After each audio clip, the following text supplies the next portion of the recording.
প্রতিবক্তাদের মুখে আমরা এখানে দাঁড়িয়েছি আমাদের ক্ষেত মজুর সমিতির প্রতি বছর যে বাজেট হয়, বাংলাদেশের সংখ্যাগরিষ্ঠ মানুষ গ্রামীণ মজুর। এই মানুষ সারা বছর গ্রামের মধ্যে কোনো না কোনো পেশার সাথে জড়িত। সেই 80-র দশকে কিংবা তারও আগে ক্ষেত মজুররা যেমন শুধু খেতেই কাজ করত, এই মন অবস্থা বাংলাদেশে আর নাই। কারণ বিজ্ঞানের অগ্রগতির কারণে সেইখানে যান্ত্রিকরণ করা হয়েছে, যার জন্য ক্ষেতের কাজ অনেক সংকুচিত হয়েছে।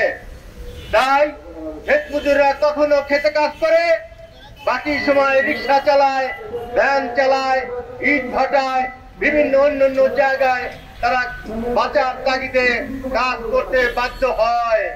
সংগ্রামী বন্ধুগণ, আমরা বলতে চাই, আজ থেকে 54 বছর আগে এই দেশ স্বাধীন হয়েছে। সেই স্বাধীনতার লক্ষ্য কি ছিল? এই দেশে আর কোনো শোষণ থাকবে না, বৈষম্য থাকবে না।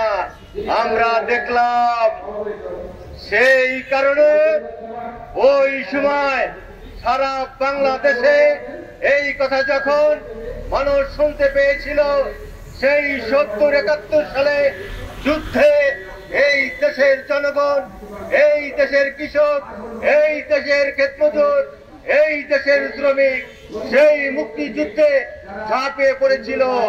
30 লাখ মানুষ শহীদ হয়েছিল, 2 লাখ মা বোনকে ইজ্জত দিতে হয়েছিল।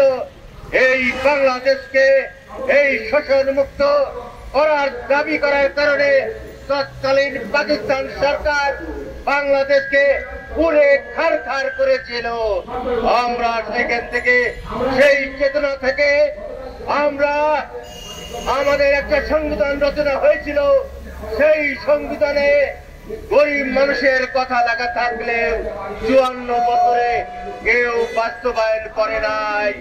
সংগ্রামী বন্ধুগণ, আমরা বলতে চাই, আপনারা জানেন, অনেকেই জানবেন, কোন মামলায় যদি কোনো পিটিশন থাকে, সেটা যদি পেন্ডিং থাকে, সেটা যদি সলভ না করা হয়, সেটা যদি শুনানি না করা হয়, সেটা যদি কোনো আদেশ পাস না করে সরাসরি কোনো মামলায় জাজমেন্ট দেওয়া হয়, সেই জাজমেন্ট চলে না।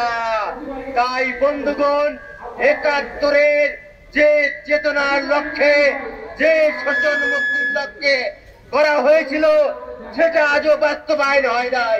সেটাকে বাদ রেখে কোনো কিছু হতে পারে না। তাই আপনাদেরকে পরিষ্কার বলতে চাই, এই অন্টিরিম গভর্নমেন্টকে বলতে চাই, আপনারা 9 মাসে কি সংস্কার করেছেন জনগণ জানতে চায়।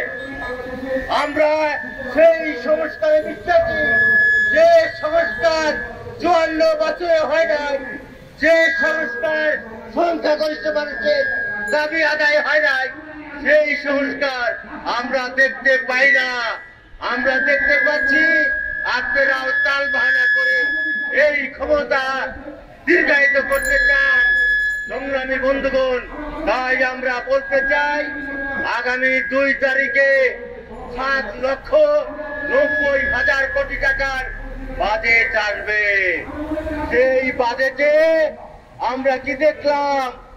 গরিব মানুষের সেই কোনো বরাদ্দর কথা নাই। ইতিপূর্বে বাজেট হয়েছে, সুবর্ণকরের ফাঁকি দেওয়া হয়েছে, ওখানে বরাদ্দের কথা বলা হয়েছে, গরিব মানুষকে বরাদ্দের জন্য বলা হয়েছে। গরিব মানুষের জন্য বিভিন্ন বরাদ্দের কথা বলা থাকলেও আমরা দেখতে পেয়েছি সরকারি কর্মচারীদের পেনশন, মুক্তিযোদ্ধাদের ভাতা এই বরাদ্দ থেকে দেওয়া হয়।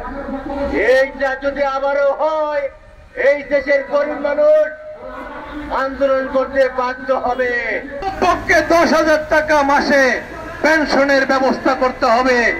আমরা দাবি করেছি এই বাজেটে আপনার রেশনের মাধ্যমে, রেশনিং প্রথা চালুর মাধ্যমে প্রত্যেকটি গরিব মানুষ যাতে 3 বেলা তারা ডাল ভাত খেয়ে বেঁচে থাকতে পারে, তার জন্য নিম্নতম দামে চাল, ডাল, তেল, লবণ, কেরোসিন, চিনি ইত্যাদি নিত্য পণ্য সরবরাহ করতে হবে। আমরা বলেছি আজকে গরিব এই রিক্সাওয়ালার ছেলে রিক্সাওয়ালা, ক্ষেত মজুরের সন্তান ক্ষেত মজুর, কিন্তু এটার জন্য বাংলাদেশ স্বাধীন হয় নাই, এইটার জন্য বারবার আমরা অভ্যুত্থান করি নাই, এইটার জন্য বারবার আমরা লড়াই করি নাই। আমরা চাই গরিব মেহনতি মানুষের সন্তান তারাও যেন শিক্ষিত হয়ে, তারাও যেন বড় কর্মকর্তা হয়ে এদেশে সুন্দরভাবে বাঁচতে পারে, তাদেরও যেন ভাগ্যের পরিবর্তন হয়। আমরা চেয়েছি কর্মসৃজন কর্মসূচি, আজকে 80 দিনের, সেটা 100 দিনের ছিল, আমাদের দাবি ছিল সেই 100 দিনের কর্মসৃজন কর্মসূচি আজকে 80 দিনে, তাও মজুরি এটা যৎসামান্য। আমরা বলছি সেই 100 দিনের কর্মসূচি পুনরায় সকল উপজেলায় চালু করে আপনার মজুরি 800 টাকা দৈনিক নির্ধারণ করতে হবে।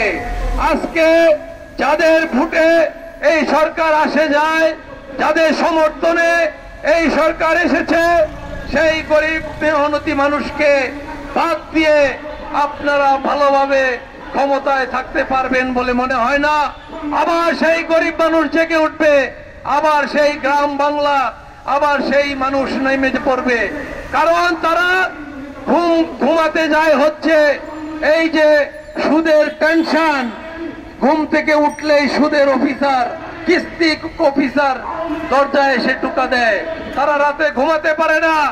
এক সময় তারা এই ঘর বাড়ি ফেলে দিনের চাল বিক্রি করে, গরু ছাগল হাঁস মুরগি বিক্রি করে সুদের টাকাও যখন পরিশোধ করতে পারে না, তখন তারা শহরে এসে রাস্তার ধারে আপনার ফুটপাতে আশ্রয় নেয়। এই মানুষ কি মানুষ না? এরা কি বাংলাদেশের ভুটান না? এদেশের দায়িত্ব কেন সরকার নেবে না?